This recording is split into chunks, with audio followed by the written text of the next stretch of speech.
Hi guys, welcome to next India. आज है 13 अगस्त 2021। तो 13 अगस्त 2021 से करेंट अफेयर्स के जितने भी इंपॉर्टेंट क्वेश्चन बन सकते हैं सारे के सारे हम आज वीडियो में डिस्कस करेंगे तथा प्रत्येक क्वेश्चन से रिलेटेड इंपॉर्टेंट फैक्ट भी मैं इस वीडियो में आपको बताऊंगा। तो वीडियो को अंत तक ध्यान से देखिए। अंत में मैं आपसे एक क्वेश्चन भी पूछूंगा जिसको जवाब आपको कॉमेंट बॉक्स में देना है। यदि आप इस वीडियो का पीडीएफ फाइल पाना चाहते हैं तो आप हमारे टेलीग्राम चैनल को जरूर ज्वाइन कर लें। टेलीग्राम चैनल का लिंक हमारे इस वीडियो के डिस्क्रिप्शन में दिया हुआ है। आप वहां पर जाएं तथा लिंक पर क्लिक करके तथा चैनल को ज्वाइन कर लें, क्योंकि टेलीग्राम चैनल पर हमारे सभी दिन का करंट अफेयर्स का पीडीएफ फाइल बिल्कुल फ्री में वहां पर आपको डाउनलोड हो जाएंगे। तो आप टेलीग्राम चैनल को जरूर ज्वाइन कर लें। चलिए तो अब स्टार्ट करते हैं आज का सेशन। आज का सेशन का पहला प्रश्न है, हाल ही में विश्व हाथी दिवस कब मनाया गया है?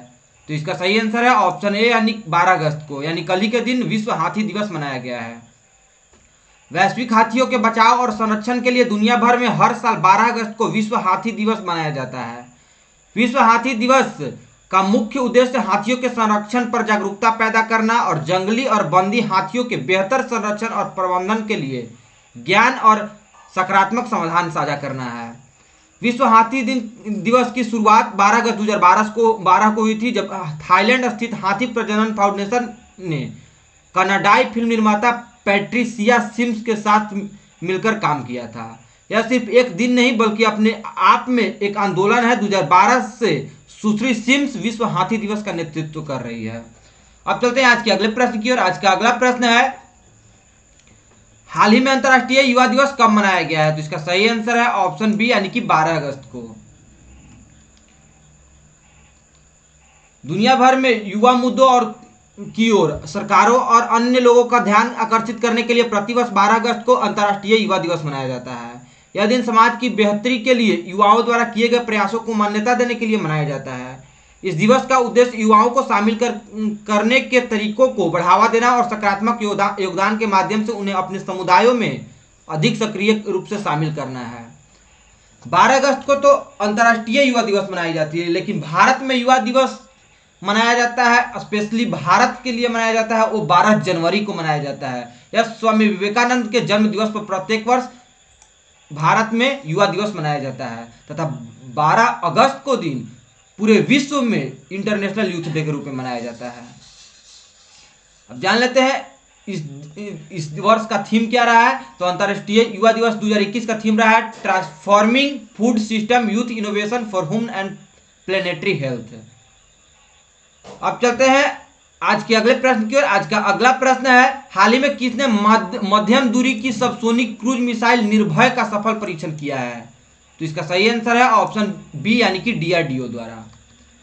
डीआरडीओ ने ओडिशा तट से दूर चांदीपुर में एकीकृत परीक्षण रेंज यानी आईटीआर से मध्यम दूरी की सबसोनिक क्रूज मिसाइल निर्भय का सफल परीक्षण किया है। निर्भय भारत की पहली स्वदेशी प्रौद्योगिकी क्रूज मिसाइल है। मिसाइल के बारे में हम लोग कुछ जान लेते हैं। आईटीसीएम निर्भय का एक make in India Manik turbofan engine के साथ सफलतापूर्वक परीक्षण लॉन्च किया गया था। यह स्वदेशी बूस्टर इंजन के साथ मिसाइल का पहला सफल परीक्षण था। यह 200 से 300 किलोग्राम के पारंपरिक और परमाणु दोनों हथियारों का उपयोग कर सकता है।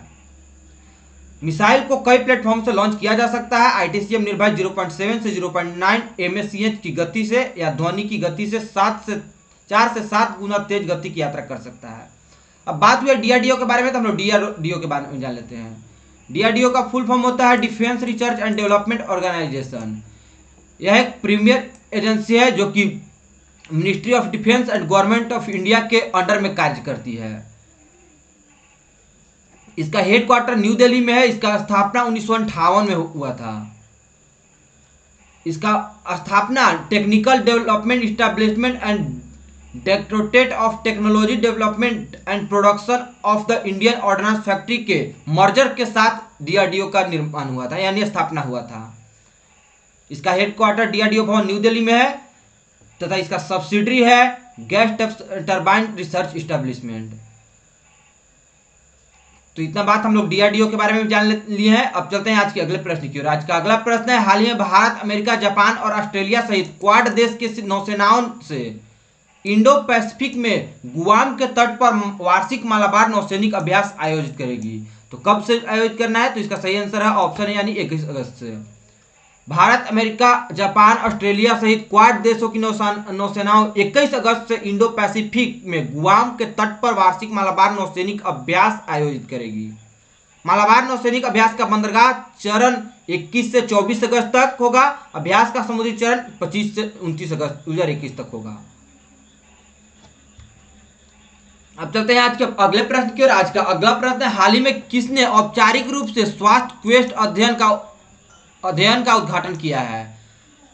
तो इसरो के जो वर्तमान में है के सिवान जी, तो इसरो के द्वारा यह उद्घाटन किया गया है, यानी इसका सही आंसर ऑप्शन बी है। इसरो प्रमुख डॉक्टर के सिवान ने औपचारिक रूप से स्वास्थ्य क्वेस्ट अध्ययन का उद्घाटन किया है, जो पूरे भारत में 20 निजी अस्पतालों द्वारा किया जाएगा। यह आयोजन Association of Health Care Providers India और Society of Emergency Medicine in India द्वारा सह आयोजित किया गया था। इसका उद्देश्य है इस अध्ययन का उद्देश्य मानवीय त्रुटियों को कम करने और अस्पतालों की आपातकालीन और गहन देखभाल इकाइयों में दोष शून्य और गुणवत्ता सेवा प्राप्त करने की दिशा में प्रयास करना है।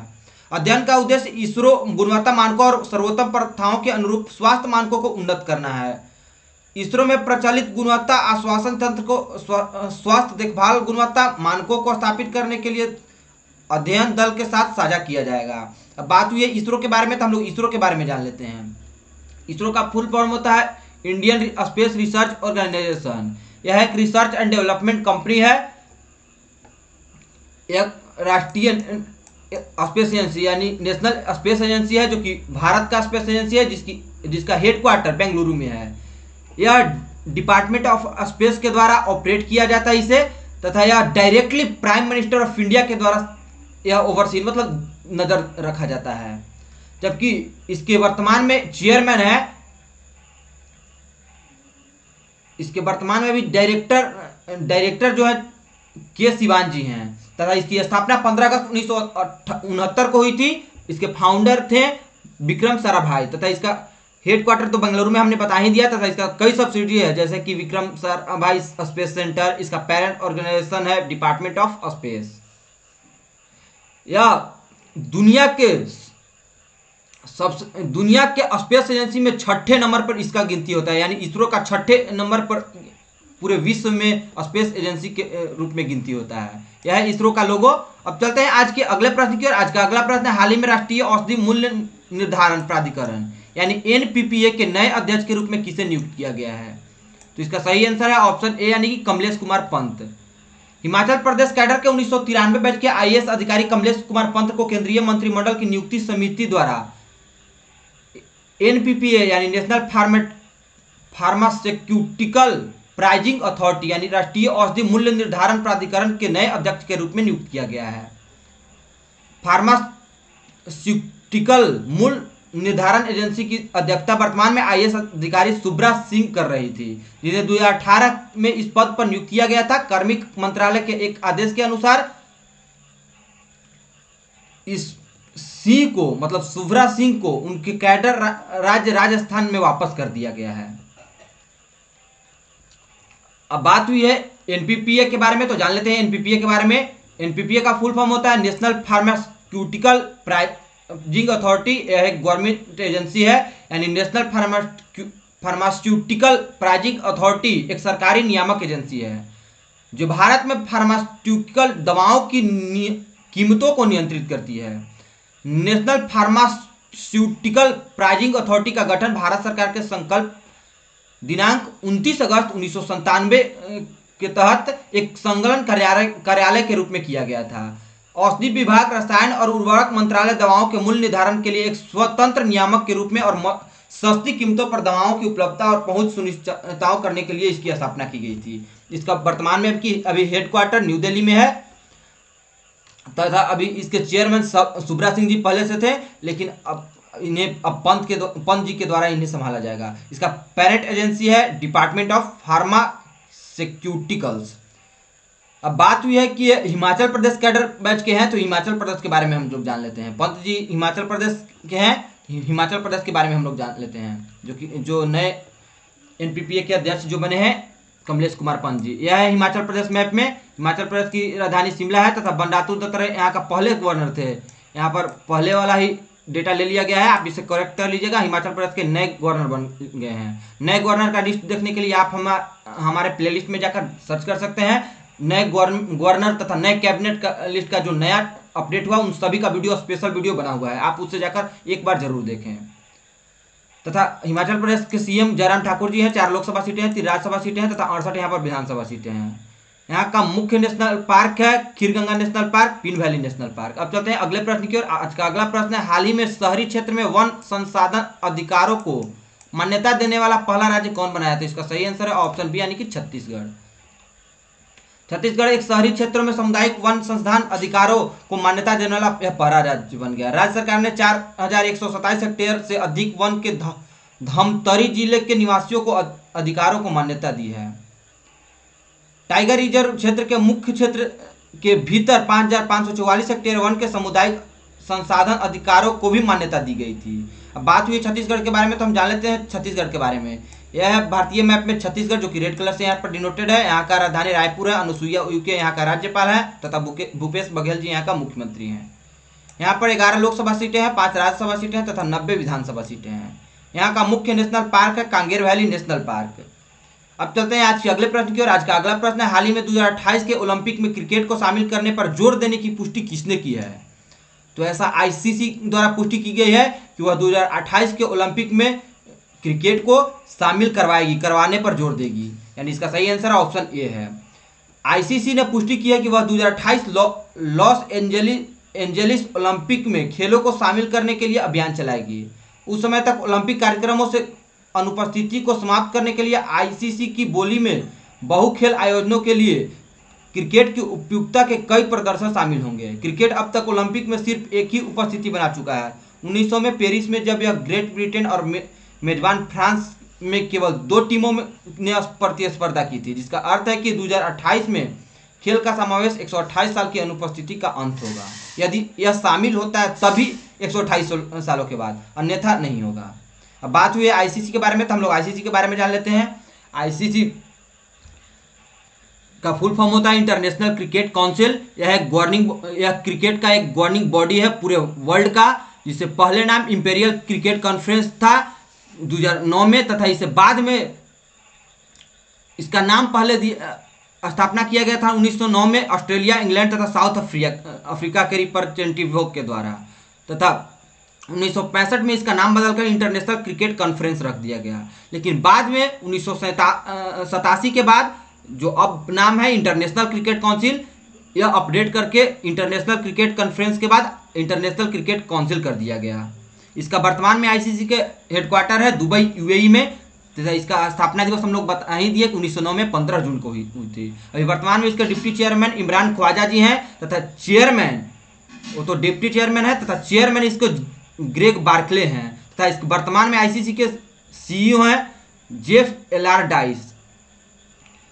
इसका फॉर्मेशन हुआ था 112 ईयर्स पहले। आईसीसी के वर्तमान में 105 मेंबर हैं, जिसमें 12 फुल मेंबर तथा जो कि टेस्ट मैच खेलते हैं, तथा 94 एसोसिएट मेंबर है। 93 से 94 एसोसिएट मेंबर हैं इसके। अब चलते हैं आज के अगले प्रश्न की ओर। आज का अगला प्रश्न है, हाल ही में आईएएफ ने कहा दुनिया के सबसे ऊंचे मोबाइल एटीसी टावरों में से एक का निर्माण किया है? तो इसका सही आंसर है ऑप्शन ए यानी कि लद्दाख में। भारतीय वायुसेना ने लद्दाख के एडवांस लैंडिंग ग्राउंड में दुनिया के सबसे ऊंचे मोबाइल एयर ट्रैफिक कंट्रोल टावरों में से एक का निर्माण किया है। एटीसी पूर्व लद्दाख क्षेत्रों में चल रहे फिक्स्ड विंग विमानों और हेलीकॉप्टरों के संचालन को नियंत्रित करता है। इस बीच भारत पूर्वी लद्दाख में दौलत बेग ओल्दी, फुक्से और न्योमा सहित हवाई क्षेत्र विकसित करने के लिए कई विकल्पों पर विचार कर रहा है, जो चीन के साथ वास्तविक नियंत्रण रेखा यानी एलएसी से कुछ ही मिनटों की दूरी पर है। अब बात हुई है इंडियन एयरफोर्स तथा एटीसी के बारे में, दोनों के बारे में जान लेते हैं। एटीसी यानी एयर ट्रैफिक कंट्रोल एक सर्विस प्रोवाइड करता है जो कि ग्राउंड बेस्ड से करता है। यह एयर ट्रैफिक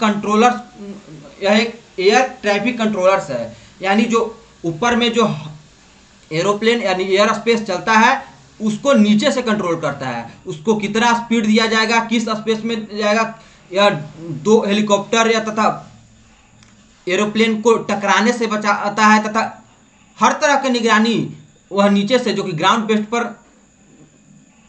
रहकर नीचे से कंट्रोल किए हुए रहता है। अब तथा बात हुई आईएएफ के बारे में, तो आईएएफ के बारे में जान लेते हैं। आईएएफ यानी इंडियन एयर फोर्स, यह एक इंडियन आर्म फोर्सेज का एयर आर्म है जिसकी स्थापना 8 अक्टूबर 1932 को की गई थी। इसका हेडक्वार्टर वर्तमान में न्यू दिल्ली में है तथा कमांडर इन चीफ के रूप में हमारे प्रेसिडेंट जी रामनाथ कोविंद जी हैं। तथा इसके पास इस पर अटैक भी हुआ, जैसे जगुआर अटैक इसके पास है, आइटन, हरोप, इसके पास कई हेलीकॉप्टर भी हैं जैसे कि अपाचे AH-64E, CH-47, चिनूक, ध्रुव, चेतक, चीता, Mi-8, Mi-17, Rudra, Mi-26, Mi-25 और 35। इसके पास इतने हेलीकॉप्टर जेट हैं। तथा इसके पास फाइटर जेट भी है जैसे कि space jet Jaguar, Dassault Rafale, जो कि पिछले साल तथा इस साल भी भारत में फ्रांस से, सुकोई Su-30 MKI तथा अन्य कई इसके पास फाइटर जेट भी हैं। इसकी स्थापना मतलब यह बहुत पहले से ही भारतीय एयरफोर्स था, जिसका पहले से नाम इसका रॉयल रखा गया था, रॉयल एयरफोर्स। लेकिन बाद में इसे यानी 1950 में इसे डोमिनेट करके मतलब हटा करके इंडियन एयरफोर्स कर दिया गया। यह है इंडियन एयरफोर्स का लोगो। अब चलते हैं आज के अगले प्रश्न की ओर। आज का अगला प्रश्न है, हाल ही में भारत किस देश के साथ पहला नौसैनिक अभ्यास अल मोहद अल हिंदी 2021 आयोजित करने को तैयार है? तो इसका सही आंसर है ऑप्शन बी यानी कि सऊदी अरब। भारत और सऊदी अरब अपना पहला नौसैनिक अभियान अल मोहद अल हिंदी 2021 आयोजित करने के लिए पूरी तरह से तैयार है। अभ्यास में भाग लेने के लिए भारत का निर्देशित मिसाइल विध्वंसक INS कोची सऊदी अरब पहुंचा है। संयुक्त नौसैनिक अभ्यास भारत और सऊदी अरब के बीच बढ़ते रक्षा और सैन्य सहयोग का प्रदर्शित करेगा। अब जान लेते हैं, बात हुई सऊदी अरब के बारे में, तो सऊदी अरब के बारे में यह है विश्व मैप में सऊदी अरब जो कि हरा कलर से यहाँ पर डिनोटेड है, मिडिल ईस्ट में पड़ने वाला एक देश है। यहाँ का इस देश का यहाँ पर लोगो है तथा यहाँ का कैपिटल है रियाद तथा सऊदी रियाल यहाँ का करेंसी है। अब चलते हैं आज के अगले प्रश्न की ओर। आज का अगला प्रश्न है, हाल ही में री कॉमर्स मार्केट प्लेस कंपनी कैसीफाई ने किसे अपना पहला ब्रांड एम्बेसडर बनाया? तो इसका सही आंसर है ऑप्शन ए यानी कि राजकुमार राव को। यह इमेज में राजकुमार राव, इन्हें हाल ही में कैसीफाई ने अपना पहला ब्रांड एम्बेसडर बनाया है।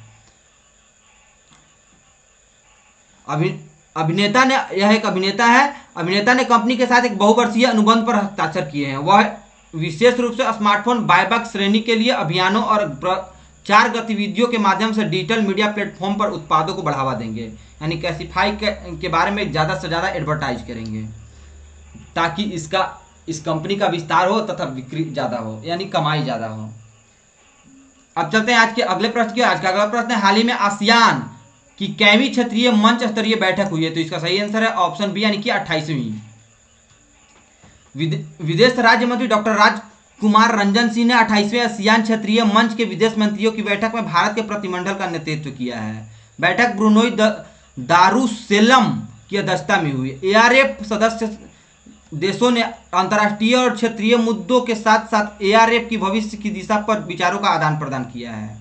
बात हुई एशियन रीजनल फोरम के बारे में, तो एशियन रीजनल फोरम के बारे में जान लेते हैं। इसकी स्थापना 1994 में हुई थी तथा इसके पेरेंट ऑर्गेनाइजेशन है association of south east Asian, यानी एशियन का फुल फॉर्म तो हमने बताना ही भूल गया। एशियन का फुल फॉर्म होता है association of south east Asian Nations. इसका हाल ही में 28वां क्षेत्रीय मंत्री स्तरीय बैठक हुई है। अब चलते हैं आज के अगले प्रश्न की ओर। आज का अगला प्रश्न है, हाल ही में किस बैंक ने क्लाउड प्रदाता के रूप में AWS का चयन किया है? तो इसका सही आंसर है ऑप्शन बी यानी कि RBL बैंक ने। RBL बैंक ने Amazon.com company Amazon web services को अपना पसंदीदा क्लाउड प्रदाता चुना है। AWS RBL बैंक को अपने AI बैंकिंग समाधानों को मजबूत करने और बैंक में डिजिटल परिवर्तन को बढ़ावा देने में मदद करता है, जिससे बैंक की नवीनतम पेशकशों के महत्वपूर्ण मूल्य जुड़ता है, लागत बचत होती है और कई जोखिमों को भी इससे नियंत्रण होता है। अब बात हुई है RBL बैंक अमेजन सर्विस यानी AWS के बारे में, तो AWS के साथ साथ हम लोग अमेजन के बारे में भी जान लेंगे, तो इन सभी के बारे में हम लोग जान लेते हैं। RBL बैंक पहले formerly known as Ratnakar bank, यानी पहले रत्नाकर बैंक के रूप में जाना जाता था। यह इंडियन प्राइवेट सेक्टर का बैंक है जिसका हेडक्वार्टर मुंबई में है, जिसकी स्थापना 1943 में हुई थी। इसके पास अभी वर्तमान में इसका रेवेन्यू है 7743.08 करोड़ रुपए। अब जान लेते हैं अमेजन वेब सर्विस यानी AWS के बारे में। यह है अमेजन का सर्विस है। इसके सीईओ एंडी जैसी तथा इसका फाउंडर अमेजन.com है। इसका स्थापना 2006 में हुई थी। इसका वर्तमान में हेडक्वार्टर सीटल वाशिंगटन यूएसए में है। तथा बात हुई है यह अमेजन का सर्विस है तो अमेजन के बारे में जान लेते हैं। अमेजन.com एक ई कॉमर्स कंपनी है जिसकी स्थापना हुई थी 5 जुलाई 1994 को वाशिंगटन यूएसए में। फाउंडर्स के थे जेफ बेजोस जी तथा सीईओ वर्तमान में इसके एंडी जैसी हैं। इसका हेडक्वार्टर तो भी यहीं पर, मतलब जहां अमेजन AWS का हेडक्वार्टर है वहीं पर अमेजन.com का भी हेडक्वार्टर है। अब चलते हैं आज के अगले प्रश्न की ओर। आज का अगला प्रश्न है, हाल ही में किस राज्य सरकार ने कोविड-19 महामारी के दौरान अनाथ बच्चों को शिक्षा और नौकरियों में 1% आरक्षण देने की घोषणा की है? तो इसका सही आंसर है ऑप्शन बी, यानी कि महाराष्ट्र सरकार द्वारा किया गया है। महाराष्ट्र सरकार द्वारा 1% रिजर्वेशन ऑर्फन को दिया गया है जिनके माता पिता कोरोना काल से यानी वो ऑर्फन हो गए हैं, यानी कि अनाथ हो गए हैं, या गवर्नमेंट जॉब तथा एजुकेशन पर उनको 1% का रिजर्वेशन दिया जाएगा। या महाराष्ट्र सरकार के द्वारा हुई है तो महाराष्ट्र सरकार के बारे में जान लेते हैं। यह है महाराष्ट्र भारतीय मैप में तथा महाराष्ट्र की राजधानी मुंबई है। भगत सिंह कोश्यारी जी यहाँ का राज्यपाल है। उद्धव ठाकरे यहाँ का सीएम है। 48 लोकसभा सीटें, 19 राज्यसभा सीटें तथा 288 विधानसभा सीटें हैं। यहाँ पर कुल 78 विधान परिषद की सीट है। यहाँ का मुख्य नेशनल पार्क है सजय गांधी नेशनल पार्क तथा तडोबा नेशनल पार्क। अब चलते हैं आज के अगले और आज के अंतिम प्रश्न की ओर। आज का अंतिम प्रश्न है, हाल ही में किस सरकार ने फेसलेस ट्रांसपोर्ट सर्विस लॉन्च किया है? तो इसका सही आंसर है ऑप्शन सी, यानी कि दिल्ली सर्विस द्वारा। दिल्ली सरकार द्वारा हाल ही में फेसलेस ट्रांसपोर्ट सर्विसेज लॉन्च किया गया है। यह है न्यूज जिसमें बताया गया है कि Delhi government launched faceless transport services. क्या है दिल्ली गवर्नमेंट का फेसलेस ट्रांसपोर्ट सर्विसेज, इसके बारे में जान लेते हैं। दिल्ली के मुख्यमंत्री अरविंद केजरीवाल ने 11 अगस्त 2021 को राष्ट्रीय राजधानी में फेसलेस परिवहन योजनाओं की शुरुआत की है। केजरीवाल सरकार की पहल के तहत वाहनों के लिए ड्राइविंग टेस्ट और फिटनेस टेस्ट को छोड़कर 33 परिवहन सेवाएं पूरी तरह से फेसलेस और ऑनलाइन हो जाएंगी। लॉन्चिंग के दौरान दिल्ली के CM IP state divisional transport office यानी आरटीओ के दरवाजे बंद कर दिए गए। उन्होंने कहा कि फेसलेस परिवहन सेवाओं की शुरुआत के बाद दिल्ली सरकार ने अपने 4 आरटीओ को बंद कर दिया है। अब बात हुई है दिल्ली सरकार के बारे में तो हम लोग दिल्ली सरकार के बारे में जान लेते हैं। यह एक केंद्र शासित प्रदेश है जो कि बहुत ही छोटा है। यहाँ पर देखिए एकदम छोटा में जो दिख रहा है, यहाँ पर हरियाणा के बगल में एक तथा इधर से यूपी है तथा इधर से हरियाणा है। यह एक छोटा सा यूटी है। यहाँ का राजधानी है न्यू दिल्ली तथा लेफ्टिनेंट गवर्नर के रूप में अनिल बैजल जी हैं। यहाँ का सीएम अरविंद केजरीवाल जी हैं। 7 लोकसभा सीटें हैं, 3 राज्यसभा सीटें तथा 70 विधानसभा सीटें हैं। यहाँ का एक मुख्य नेशनल पार्क है जिसका नाम है नेशनल जूलॉजिकल पार्क। यह एक केंद्र शासित प्रदेश है यानी यूनियन टेरिटरी है।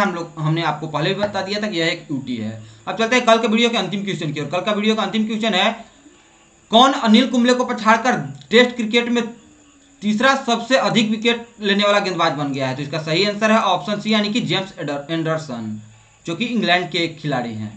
अब चलते हैं आज के आपके लिए क्वेश्चन। आज के लिए आपके लिए क्वेश्चन है, किस राज्य ने आईटी क्षेत्र में उत्कृष्टता के लिए राजीव गांधी पुरस्कार की घोषणा की है? राजीव गांधी वही पुरस्कार है जो जिसे हाल ही में प्रधानमंत्री मोदी ने मेजर ध्यानचंद पुरस्कार के नाम के रूप में बदल दिया है, यानी इसका नाम कर दिया है राजीव गांधी पुरस्कार के नाम मेजर ध्यानचंद पुरस्कार कर दिए हैं नरेंद्र मोदी जी। हाल ही में 4-5 दिन पहले का न्यूज है। इसके अंतर्गत 25 लाख रुपए दिए जाते हैं। तो इस प्रश्न का जवाब जो आपके लिए आज का प्रश्न है, इसका जवाब आप कमेंट बॉक्स में जरूर दें तथा प्रत्येक दिन से बनने वाले डेज को आप कमेंट बॉक्स में सीरियल वाइज से लिखा कीजिए ताकि आपको लिखने से आदत बन जाए। आशा करता हूं आप कल का जवाब पूरी अच्छी तरह से दिए होंगे कमेंट बॉक्स में तथा आज का जवाब भी आप कमेंट बॉक्स में अच्छी तरह से देंगे। चलिए तो दोस्तों, आप हमें फेसबुक, इंस्टाग्राम, टेलीग्राम, ट्विटर सभी जगह फॉलो कर सकते हैं। वीडियो को अंत तक देखने के लिए आप सभी को बहुत बहुत धन्यवाद। मिलते हैं अब अगले वीडियो में। तब तक आप पढ़ते रहें, मुस्कुराते रहें, बड़ों का सम्मान करें, छोटों को प्यार दें, अपना व्यक्तित्व इस प्रकार से विकसित करें ताकि लोग, खास करके महिलाएं, आपके साथ सुरक्षित महसूस करें। धन्यवाद।